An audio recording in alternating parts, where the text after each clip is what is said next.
Metro നഗരമാകാൻ ഒരുങ്ങുകയാണ് തിരുവനന്തപുരവും. Thiruvananthapuram metro rail പദ്ധതിയുടെ ആദ്യഘട്ട അലൈൻമെന്റിന് കഴിഞ്ഞ ദിവസമാണ് മുഖ്യമന്ത്രി പിണറായി വിജയൻ അംഗീകാരം നൽകിയത്. 31 കിലോമീറ്ററിൽ 27 സ്റ്റോപ്പുകളാണ് അനുവദിച്ചിട്ടുള്ളത്. കൊച്ചി മെട്രോ റെയിൽ ലിമിറ്റഡ് മുഖേനയാണ് പദ്ധതി നടപ്പിലാക്കുക. തിരുവനന്തപുരം മെട്രോയിലെ പ്രധാന സ്റ്റോപ്പുകളും പാതയും ഏതൊക്കെയാണെന്ന് നോക്കാം. തിരുവനന്തപുരം നഗരത്തിലെ എല്ലാ പ്രധാനപ്പെട്ട സ്ഥലങ്ങളെയും ബന്ധിപ്പിക്കുന്ന രീതിയിൽ വളരെ ബൃഹത്തായിട്ടുള്ള ഒരു മെട്രോ സിസ്റ്റത്തിനാണ് കൊച്ചി മെട്രോ റെയിൽ കോർപ്പറേഷൻ അതിൻ്റെ അലൈൻമെൻറ്റിന് അംഗീകാരം നൽകിയിട്ടുള്ളത്. അപ്പോൾ മാപ്പിൽ നോക്കുകയാണെങ്കിൽ തിരുവനന്തപുരം നഗരമേഖലയുടെ എല്ലാ ഹൃദയഭാഗങ്ങളെയും ഈ മെട്രോ ടച്ച് ചെയ്യുന്നുണ്ടെന്ന് നമുക്ക് കാണാൻ സാധിക്കും. അതുപോലെ തന്നെ ഔട്ടർ സിറ്റിയിലേക്ക് പോവുകയാണെങ്കിൽ അവിടെയുള്ള പ്രധാനപ്പെട്ട സ്ഥലങ്ങളെയും ഇത് ടച്ച് ചെയ്യുന്നുണ്ട്. മൊത്തം 31 കിലോമീറ്ററിൽ 27 സ്റ്റേഷനുകൾ വരുന്ന രീതിയിലാണ് ഇതിൻ്റെ അലൈൻമെൻറ്റ് എന്ന് പറയുന്നത്. കൊച്ചി മെട്രോ ആദ്യം വന്ന സമയത്ത് അതിൻ്റെ ആദ്യഘട്ടത്തിൻ്റെ ആകെ ദൈർഘ്യം എന്ന് പറയുന്നത് 25 കിലോമീറ്റർ ആയിരുന്നു.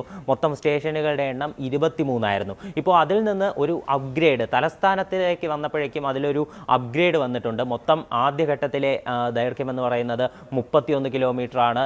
മൊത്തം 27 സ്റ്റേഷനുകളുമുണ്ട്. ഇത് ആരംഭിക്കുന്നത് പാപ്പനംകോട് നിന്നാണ്. പാപ്പനംകോട് ഇതൊരു മൊബിലിറ്റി ഹബ്ബാണ്.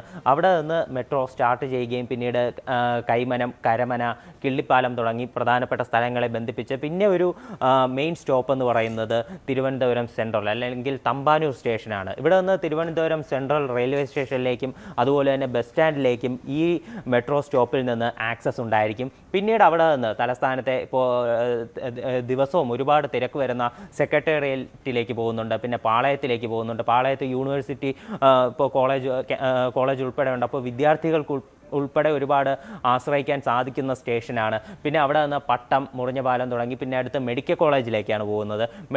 മെഡിക്കൽ കോളേജ് എന്ന് പറയുന്നത് മറ്റൊരു പ്രധാനപ്പെട്ട മൊബിലിറ്റി ഹബ്ബാണ്. പാപ്പനംകോട് കഴിഞ്ഞാൽ രണ്ടാമത്തെ മൊബിലിറ്റി ഹബ്ബ് എന്ന് പറയുന്നത് മെഡിക്കൽ കോളേജാണ്. പിന്നീട് ഉള്ളൂരിലേക്ക് പോകുന്നുണ്ട്. ഉള്ളൂർ പുതിയ മേൽപ്പാലം വരുന്നുണ്ട് മെട്രോയുടെ ഭാഗമായിട്ട്. പിന്നീട് അവിടെ നിന്ന് ഇത് തിരുവനന്തപുരത്തെ പ്രധാനപ്പെട്ട ഹൃദയഭാഗങ്ങളാണ് ഇതുവരെ പറഞ്ഞത്.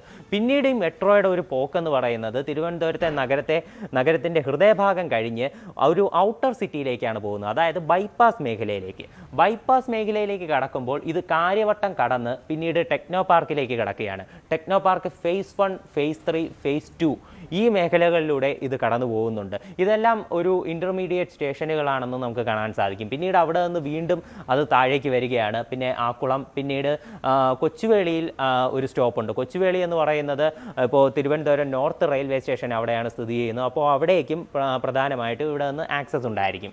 പിന്നീട് അത് വീണ്ടും താഴേക്ക് വരുമ്പോൾ ചാക്ക കഴിഞ്ഞ് പിന്നീട് തിരുവനന്തപുരം എയർപോർട്ട് ഒരു പ്രധാനപ്പെട്ട സ്റ്റോപ്പാണ്. തിരുവനന്തപുരം എയർപോർട്ടിലേക്കുള്ള യാത്രക്കാർക്ക് ഈ സ്റ്റോപ്പ് അത് ആക്സസ് ചെയ്യാൻ സാധിക്കും. പിന്നീട് ഈഞ്ചക്കൽ ഹബ്ബിലാണ് ഇതിൻ്റെ ഒരു അവസാനം എന്ന് പറയുന്നത്. ഈഞ്ചക്കൽ മറ്റൊരു മൊബിലിറ്റി ഹബ്ബാണ്. അതുപോലെ തന്നെ കാര്യവട്ടവും ഇതിനിടയ്ക്ക് മറ്റൊരു പ്രധാനപ്പെട്ട മൊബിലിറ്റി ഹബ്ബായിട്ട് വരുന്നുണ്ട്. അപ്പോൾ ഇത്തരത്തിൽ നഗരത്തിലെയും അതുപോലെ തന്നെ ഔട്ടർ സിറ്റിയിലെയും പ്രധാനപ്പെട്ട സ്ഥലങ്ങളെ ബന്ധിപ്പിക്കുന്ന രീതിയിലാണ് ഈ മെട്രോ റെയിൽ എന്ന് പറയുന്നത്.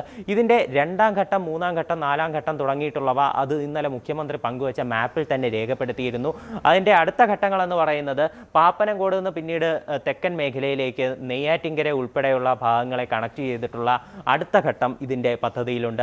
അതുപോലെ തന്നെ കാര്യവട്ടത്ത് നിന്ന് പിന്നെ വടക്കൻ മേഖലകളായിട്ടുള്ള ആറ്റിങ്ങൽ ഉൾപ്പെടെയുള്ള നഗരങ്ങളെ കണക്ട് ചെയ്തിട്ടുള്ള മറ്റൊരു പദ്ധതിയുണ്ട്. പിന്നീട് ഈഞ്ചക്കൽ നിന്ന് പിന്നീട് വീണ്ടും തെക്ക് ഭാഗത്തേക്ക് വരികയാണെങ്കിൽ വിഴിഞ്ഞം ഉൾപ്പെടെയുള്ള സ്ഥലങ്ങളെ കണക്ട് ചെയ്യാൻ ആലോചിക്കുന്നുണ്ട്. അപ്പോൾ ഇത്തരത്തിൽ ഇതിൻ്റെ 2-3 ഘട്ടങ്ങൾ ഇപ്പോൾ തന്നെ തിരുവനന്തപുരം ജില്ലയിലുള്ള മറ്റു പ്രധാനപ്പെട്ട ചെറുനഗരങ്ങളെ കണക്ട് ചെയ്തിട്ടുള്ള ഒരു പദ്ധതിയും ഇപ്പോൾ തന്നെ ആലോചിക്കുന്നുണ്ട്. അതുപോലെ തന്നെ പലരും പറയുമ്പോൾ തെറ്റായി പറയുന്ന ഒരു കാര്യമാണ് തിരുവനന്തപുരം ലൈറ്റ് മെട്രോ ആണെന്നുള്ളത്. എന്നാൽ തിരുവനന്തപുരം ലൈറ്റ് മെട്രോ സ്റ്റാറ്റസിൽ നിന്ന് അത് മാറ്റി സാധാരണ കൺവെൻഷണൽ മെട്രോ എന്നുള്ള രീതിയിലേക്ക് കൊണ്ടുവരുന്നിരുന്നു. കേരള റാപ്പിഡ് ട്രാൻസിറ്റ് കോർപ്പറേഷൻ ലിമിറ്റഡിൻ്റെ ഒരു പഠനം അനുസരിച്ചായിരുന്നു ഇതിനെ ലൈറ്റ് മെട്രോ സ്റ്റാറ്റസ് നൽകാനായി തീരുമാനിച്ചിരുന്നത്.